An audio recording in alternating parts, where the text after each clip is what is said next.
Buenas noches. Bueno, este video es continuación de, del primero que hablé sobre las virtudes en la terapia y voy a continuar en el punto donde terminé, pero voy a hacer una pequeña revisión porque quiero aclarar, porque si alguna persona vuelve a preguntar, pero ¿de qué clase de psicología habla este psicólogo? Porque no hablo de la psicología en términos convencionales, científicos. No los niego. Pero la ciencia psicológica humanista, que han hablado ya tanto y tantos excelentes profesionales y científicos, esa ciencia se la dejo justamente a ellos. Yo hablo de una psicología nueva.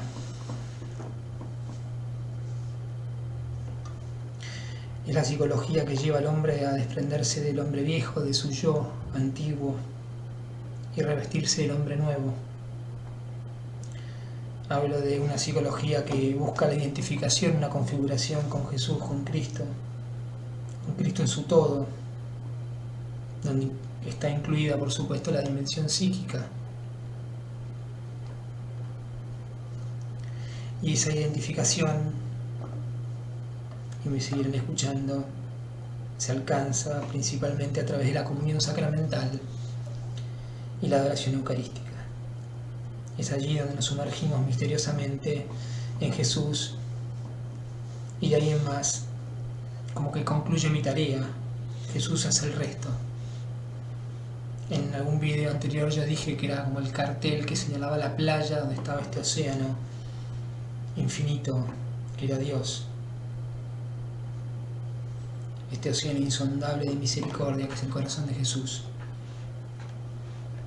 Cada uno tiene que ir hacia esa playa, observar ese océano y sumergirse en él. Y en la charla anterior, hablé en grandes líneas sobre la importancia de las virtudes, especialmente del orden y del amor.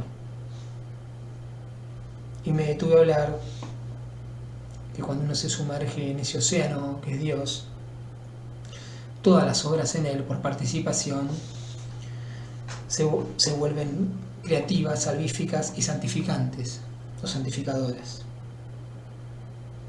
En el aspecto creativo, Dios hace nuevas todas las cosas, el Espíritu renueva la faz de la tierra, de nuestra tierra personal. Y luego de darle el pan escondido al hombre victorioso, le da un nombre nuevo, porque es un hombre nuevo, creado según Dios en la justicia y en la santidad verdaderas, como dice la carta de San Pablo a los Efesios. Este hombre nuevo ha muerto al mundo y al pecado.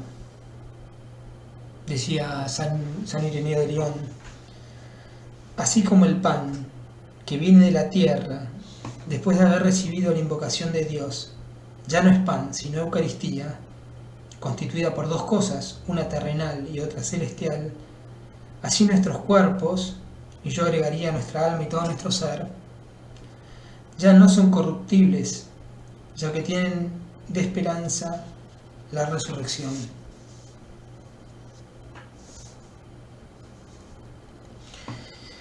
En todas estas charlas he querido y seguiré queriendo de una y mil formas,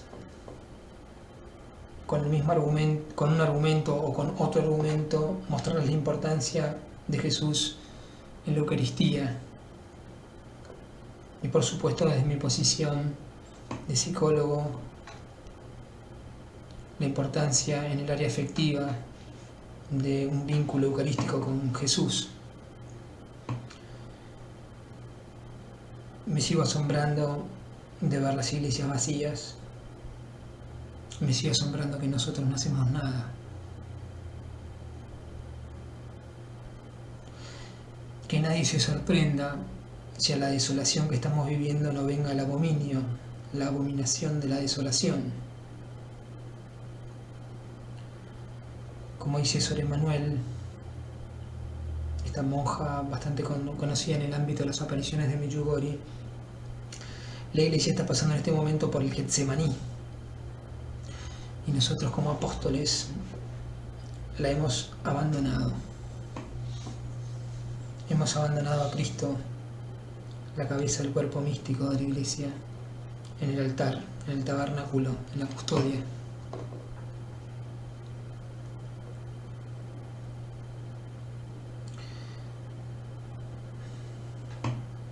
Donde está el cadáver se juntarán los buitres, y los buitres están al acecho. Lograron durante 1 año y medio cerrar casi todas las iglesias, y si no hubiera sido por la valentía de algunos padres que son verdaderamente padres, que siguieron alimentando a sus hijos, si no hubiera sido por ellos, el Santísimo Sacramento, ese alimento no hubiera sido dado a los cristianos. La gente parece que no quiere morir y hace cualquier cosa para no morir, pero alguien piensa en la vida eterna y en el morir en el alma. ¿Cuántas personas están muertas en el espíritu?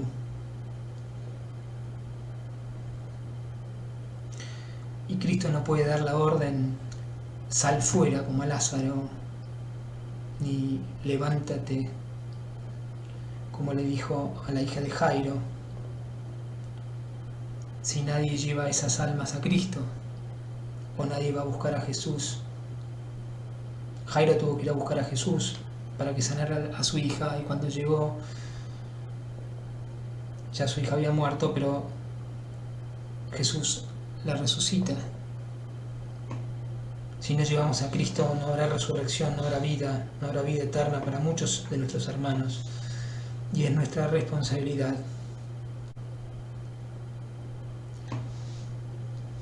Desde mi campo de batalla, que es el consuelo, el consejo, el acompañamiento, la psicología, las únicas terapias completas, elaboraciones definitivas, sanaciones, a veces milagrosas,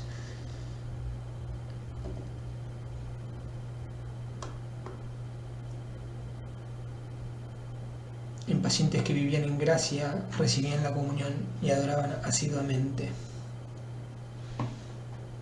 Solamente en ellos vi terapias completas. Si no, siempre parecía que algo quedaba inconcluso. Misteriosamente entraban en un estado de consolación, y su inteligencia se hacía tan clara que empezaban a vislumbrar a vislumbrar su vida de una manera totalmente nueva. La inteligencia se aclaraba, la voluntad se volvía mucho más fuerte, se ordenaban sus afectos, se ordenaban sus pasiones, pero solamente en aquellos que eran adoradores y tenían una vida sacramental plena.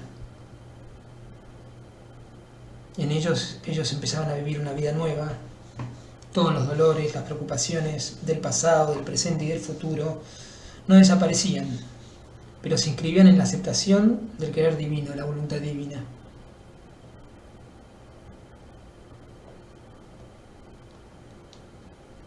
Y en ese sentido, muchas cosas perdían como el carácter de sufrimiento, de preocupación y de dolor. Dios las quiere, están bien, las acepto y me abandono en ello.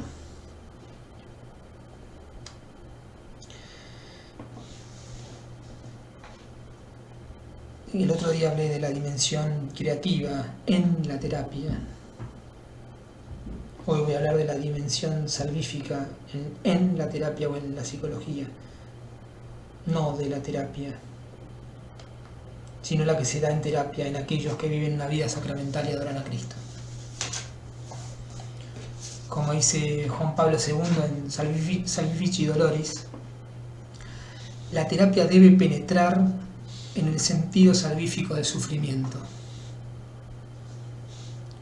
Para el Papa Juan Pablo II, la terapéutica que actúa y reacciona para reducir, calmar o acallar el dolor, es solo un aspecto, un sector de un vasto y variado universo.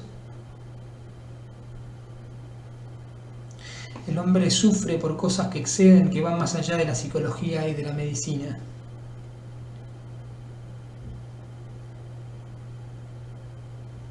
La ciencia moderna se ha arrogado y adueñado del dolor humano. Su soberbia la ha hecho sentir diosa. Y fíjense ahora cómo pretende decidir sobre todas las medidas de nuestra vida, de cómo cuidarnos, cómo actuar, y presiona. La ciencia moderna combate el dolor humano como un mal, porque se ha oscurecido al cerrarle la puerta y los ojos a una visión y una consideración de Dios. La ciencia moderna es miedosa porque no tiene a Cristo. Le ha cerrado la puerta. Porque solo se puede comprender el dolor en toda su profundidad y toda su complejidad si nos sumergimos en Cristo.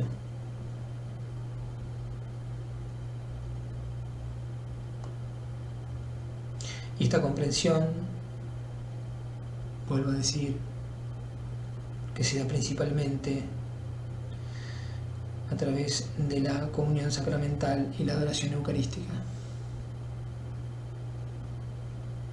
En ellas el hombre se vacía del humano, de las consideraciones puramente humanas, y el alma se llena de Dios. No piensa, no quiere, ni ama, ni habla, ni obra, ni deja de actuar sino en Cristo. Se reviste de Cristo, se reviste el hombre nuevo. Y todo lo que no es de Dios, o no es Dios, se vuelve para esa alma fastidio, la aborrece. De ahí viene el aburrimiento, todo le aburre. Les recuerdo el episodio de Santo Tomás, después de dar la visión de Dios, dejó esa lumbrera, esa inteligencia tan elevada y esa voluntad tan santa como la de Santo Tomás, enmudeció. No habla hasta el día de su muerte. Quedó muda. Le parecía paja todo lo que había dicho. ¿Cuántos pacientes me han dicho: yo hablaría todo el tiempo de Dios, es lo único que me interesa, pero mi marido y mis hijos se burlan y me pelean? En la gente que está llena de Dios ya no puede penetrar el mundo. Qué gracia, qué don, ¿no? El mundo ya no la trae y se sacude el polvo de la tierra y se eleva en las alas divinas.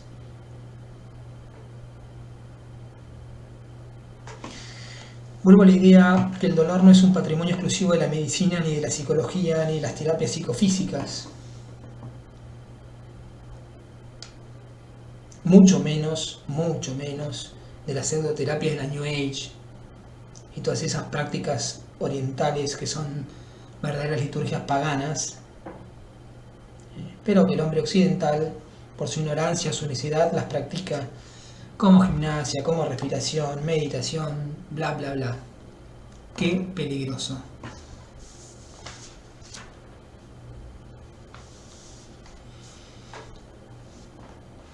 El dolor moral puede ser tan intenso o más que el dolor físico, el dolor del cuerpo. Ahí se ve que la ciencia médica y la psicología se ocupan de un sector del universo del dolor. Y de ese sector se ocupa de algunos aspectos. Jamás vi, salvo algún médico santo, que se ocupase del dolor moral. Menos en este tiempo. Aunque es verdad que la dimensión psíquica siempre acompaña. Por ejemplo, el dolor físico, un dolor de muelas nos puede generar un nerviosismo muy grande. Acompaña el dolor moral, por ejemplo, alguien que pierde un hijo.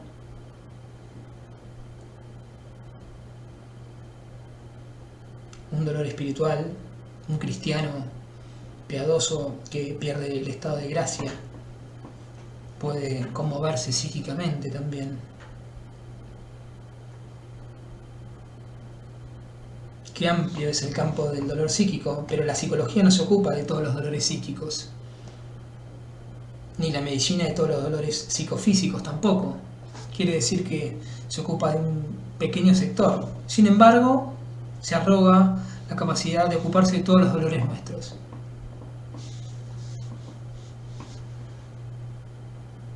Hagan la lectura de lo que está pasando hoy con todo esto que estamos viviendo, ¿no es cierto?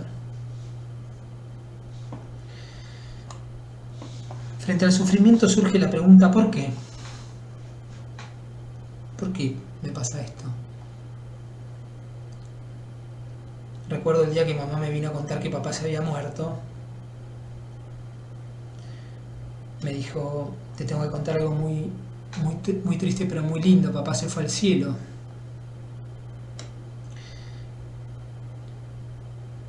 Y creo que debo haber preguntado, nos fuimos caminando hacia una iglesia que quedaba cerca ahí de casa y nos sentamos en la plaza, nos sentamos en un sillón ahí en un banco, y yo lo único que hacía era preguntar por qué, llorar y por qué.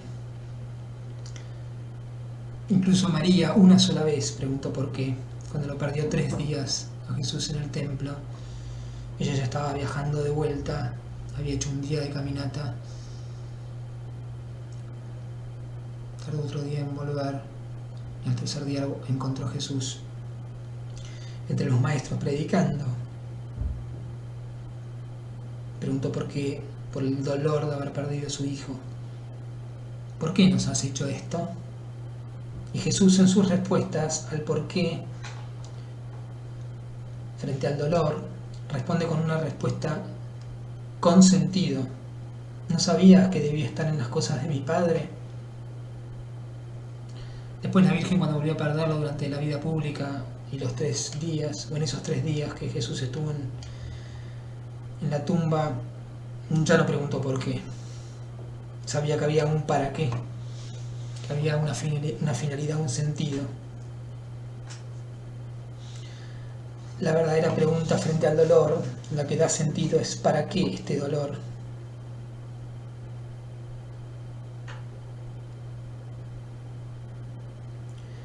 Hay que perderse con Jesús en las cosas del Padre para entender este para qué. Vuelvo a decir que esto se da en la adoración eucarística y en las comuniones sacramentales. Hay un sentido y una dimensión redentora del sufrimiento. Mediante el sufrimiento se realiza la redención. Frente a este sentido trascendente del hombre, la ciencia y la psicología deben enmudecer y arrodillarse.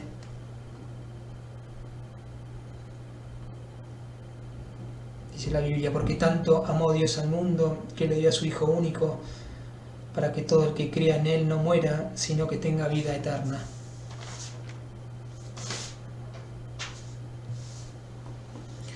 Jesús no escondía la necesidad de sufrimiento. ¿Qué dijiste? Sí, necesidad. Para Jesús el sufrimiento es la llave que abre el tesoro de la salvación. El valor del sufrimiento es inconmensurable, no se puede medir. No llegamos a tomar dimensión del valor del dolor. Jesús no lo niega. Si alguno quiere venir en pos de mí, tome su cruz y me siga. Cuando Isaías profetiza sobre el siervo doliente, hablando de Jesús, dice así: despreciado y desechado entre los hombres, varón de dolores, experimentado en el quebranto, y como que escondimos de él el rostro. Fue menospreciado y no lo estimamos. Ciertamente él llevó nuestras enfermedades y sufrió nuestros dolores, y nosotros le tuvimos por azotado, por herido de Dios y abatido. Mas Él, herido fue por nuestras rebeliones, molido por nuestros pecados. El castigo de nuestra paz fue por Él, y por sus llagas fuimos nosotros curados. Solo el hombre que se configura en Cristo, el hombre nuevo, descubre la plenitud del sentido del sufrimiento. En Jesús, los valores humanos son reconvertidos, adquieren un nuevo peso y una nueva cualidad.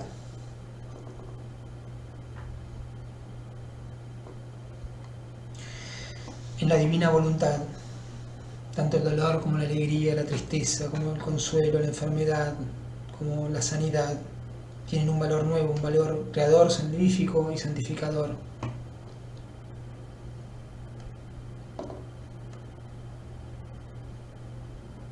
En esa divina voluntad, todo, absolutamente toda acción humana, cobra un valor totalmente nuevo. Participa de estas tres dimensiones. La madre que alimenta un hijo, crea, salva y santifica en Cristo, porque Cristo con su voluntad vive en ella, y ella hace la voluntad de Dios. También podríamos decir el que sirve un café en un bar, si vive en Cristo y se sumerge en la divina voluntad, crea, salva y santifica, porque Dios opera con su potencia en él.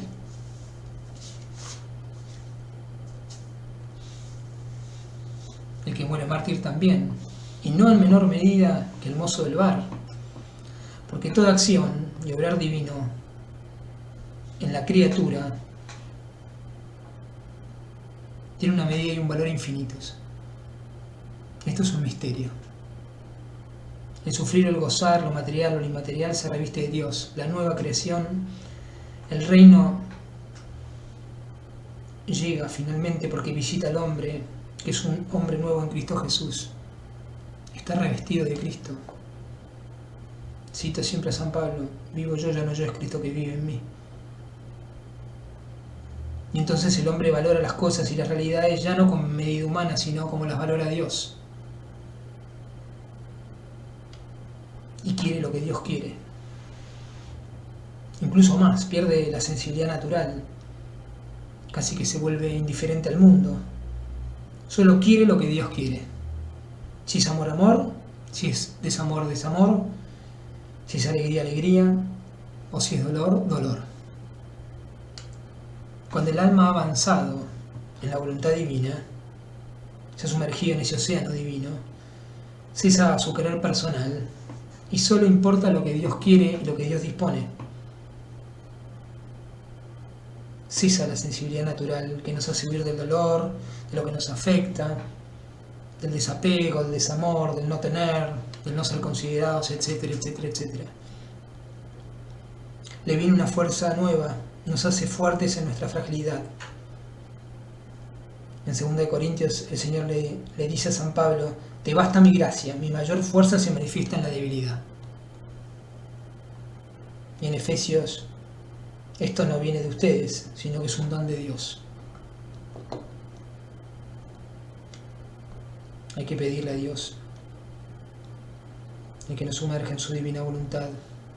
Y tenemos que dar nuestra voluntad para que nazca en nosotros el reino de la divina voluntad, que es reino eucarístico. Y vuelvo a repetir una y mil veces: el camino se inicia, se realiza y llega a su cumbre a través de la adoración eucarística y la comunión sacramental. Dice San Pablo en Colosenses: porque habéis muerto y vuestra vida está oculta en Cristo Jesús. Y si Dios vive en nosotros, Él realiza todo en nosotros, con su fuerza y con toda su potencia. En el plano psicológico, la afectividad de Cristo le da al hombre una constancia, una firmeza nueva, porque está revestida de Él mismo. Tiene los sentimientos de Cristo, dejamos de ser un sub y baja de emociones. hemos sido templados en el corazón de Jesús.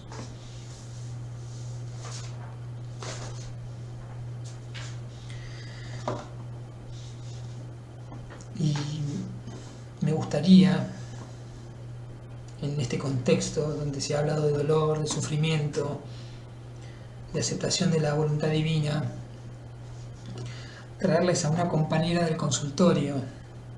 La tenía en el consultorio antes de que empezara todo este momento pandémico y ahora la tengo acá atrás, allá.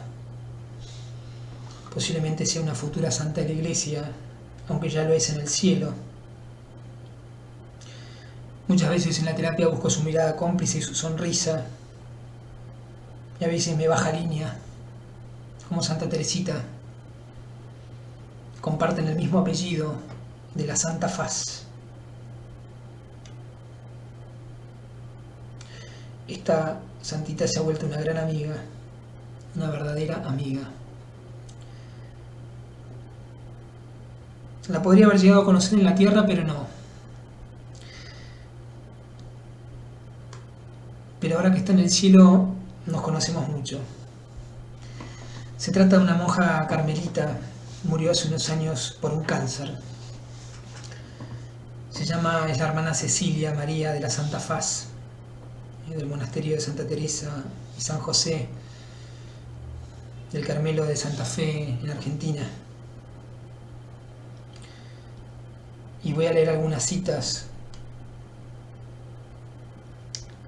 que saqué de la carta de edificación que se escribió sobre ella y que recomiendo rezarla, meditarla una y otra vez, porque no tiene desperdicio y va a hacer mucho bien. Las frases que voy a traer ahora pueden formar parte de un tratado de psicología del hombre nuevo, de la psicología que a mí me gusta, de la alta psicología. Pero en realidad no es un tratado de psicología, aunque hay mucha psicología. Es un tratado sobre vivir y sufrir en Cristo en su voluntad divina. Es un tratado hecho carne en una santa monja. Y no solamente en esta santa monja, sino en toda su familia y en toda la comunidad carmelitana. Cuando ella ve su diagnóstico de cáncer de lengua, comentan que sus ojos se llenaron de lágrimas y dijo inmediatamente: ¿cuánto por ofrecer? Y cuando llega al umbral del monasterio, llena de paz, dice: el Señor eligió por mí y yo dije fiat, otra cosa no puedo hacer. Fiat es hágase tu voluntad.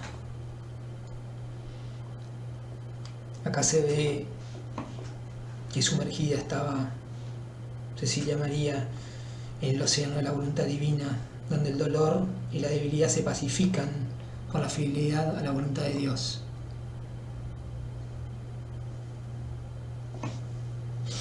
También decía, o le decía a alguien: Jesús cargó con tu angustia.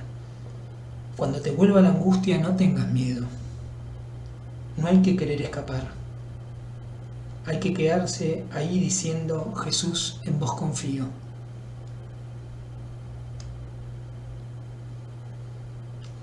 Cuando yo escucho esto, no puedo más que enmudecer y tirar mi título profesional por la borda.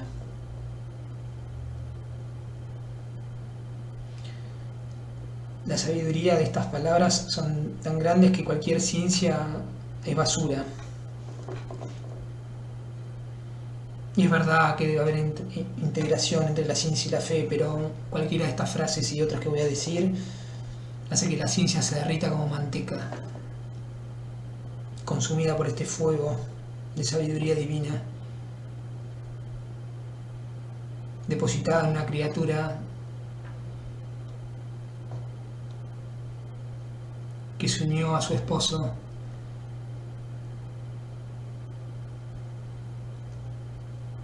y se sumergió en su voluntad. Decía: es más fácil conocerse a uno mismo cuando las miserias quedan expuestas. porque uno puede experimentar y vivir la humillación, y luego con humildad pedir perdón. En cambio, cuando uno por naturaleza tiende a guardar y a esconder, como si nada pasara, corre el riesgo de enfermarse y dejar de ver.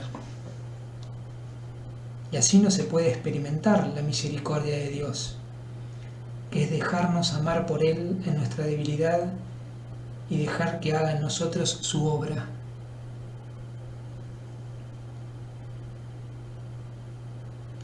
Decía, Dios me concedió esa gracia, me mostró mis limitaciones y me enseñó a amarlas, y por la dulce obediencia me llevó por su camino. Si alguna vez llegan a ver el video que hicieron las hermanas de su comunidad, un video también altamente recomendable para mirar y meditar y rezar una y otra vez, verán el reino de la divina voluntad vivo en una esposa de Cristo, unida en el dolor y en el amor a su Señor. Y no solamente van a ver a la esposa de Cristo, junto con ella 2 madres, haciendo las veces de padrinos de boda, 2 columnas de la misma talla que Cecilia. 2 madres, la superiora del convento, espero no equivocarme, creo que se llama la madre María Magdalena, y la madre de Ceci, María Teresa, madre biológica y también madre espiritual. Y en esas 2 madres, la madre con mayúscula, María Virgen, ayudándolas a entregar su hija a Dios.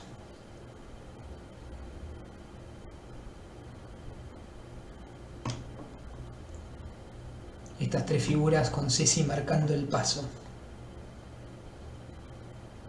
Y detrás, toda una familia unida y toda una comunidad de religiosas y religiosas unida, rumbo a la cruz y a la gloria del desposorio de las bodas del Cordero, que ya salía al encuentro de su esposa. Como se dice o leí que cuando se estaba muriendo, se estaba yendo, había una monja que le decía, ya llega el esposo, ya llega el esposo.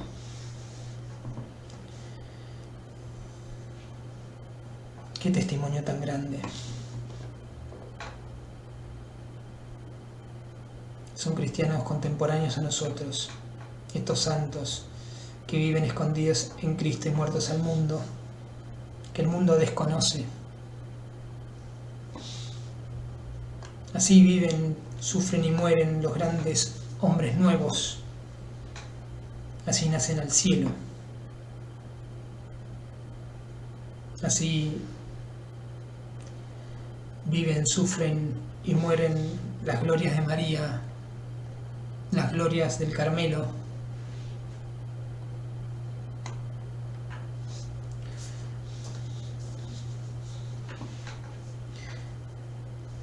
Cecilia dejó escrito algo de cómo quería que fuese su entierro. Estoy pensando cómo quería que fuera mi funeral. Primero un poco de fuerte oración y después una gran fiesta para todos. No se olviden de rezar, pero tampoco de celebrar.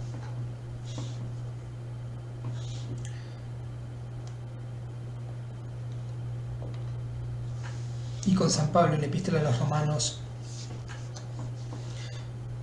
digo, os ruego, hermanos, por la misericordia de Dios, que ofrezcáis vuestros cuerpos como hostia viva y santa, grata a Dios. Este es nuestro culto espiritual.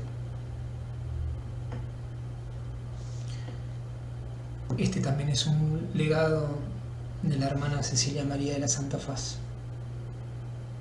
Y con Cecilia concluyo, o ella ya exclama desde el cielo con su sonrisa eterna, gracias, gracias me han llegado tus oraciones y las de todos.